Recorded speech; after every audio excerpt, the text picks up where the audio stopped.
Hello everyone and welcome to lesson number 3. In this lesson we're going to discuss the Arabic alphabet even further. And this is going to be the third group of letters that we're going to discuss in this lesson today. And these letters are ta, dha, ain, ghain, fi, qaf. So we're almost halfway with the alphabet and today we're going to have a look at the letter ta. Ta has no direct equivalent in English, but it could be compared to the heavy T in English. So that's why it is ta, ta. So you need to make sure that your tongue is all the way up to the roof of your mouth to produce the sound properly. So it's the same, your articulators are in the same position as in the position of te sound, but your tongue is just all the way upwards to the roof of your mouth. And on the screen you can see the 4 positions as you are used to. Next up is the letter dha.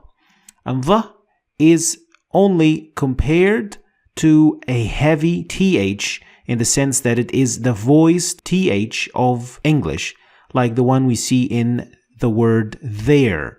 So how is dha different from there? Same thing as ta.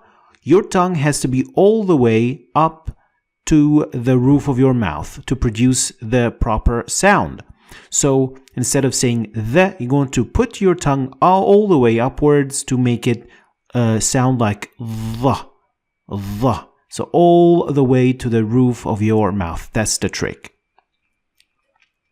Next up, a very interesting sound that is ain. And ain has no equivalent in the English language.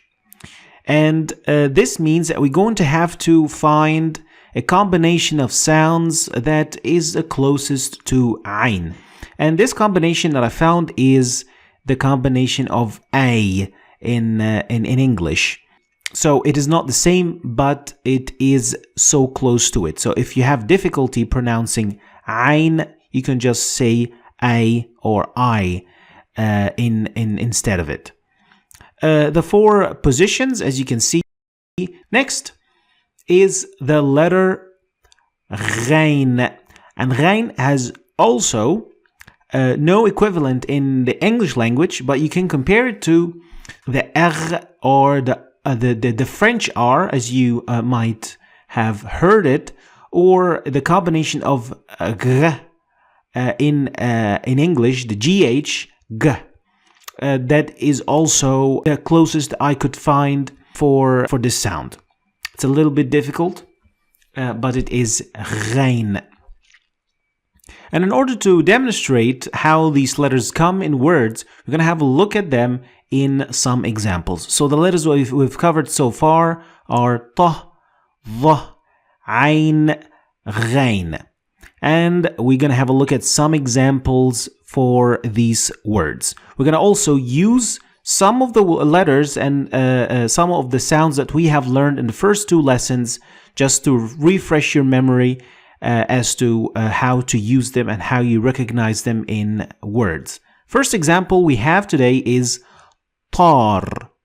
Tar. I'm going to use the T with a little a circle under it to distinguish the T from ta in English.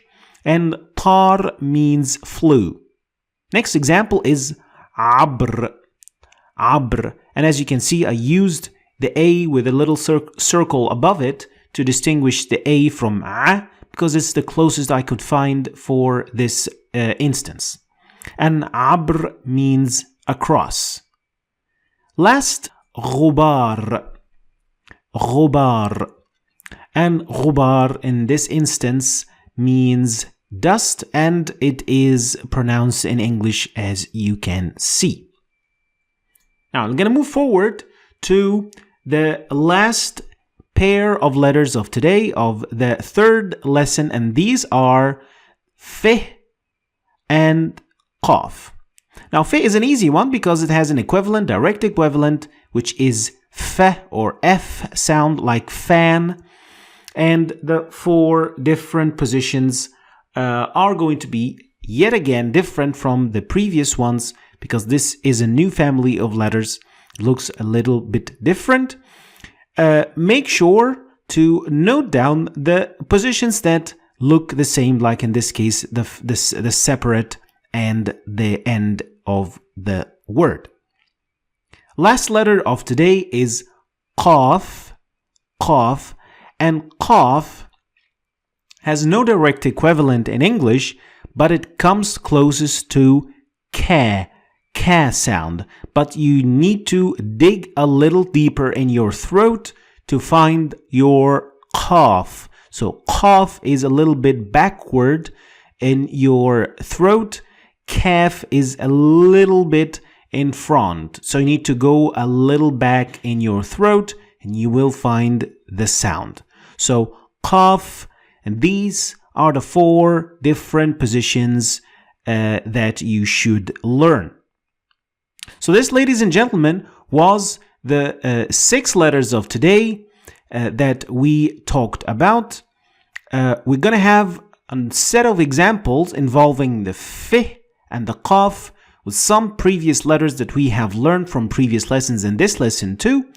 The first one is faz. Faz means 1. Next example is faqr. Faqr. Faqr. For this word, I used K with a little circle above it to distinguish the ka from qa, and it means poverty.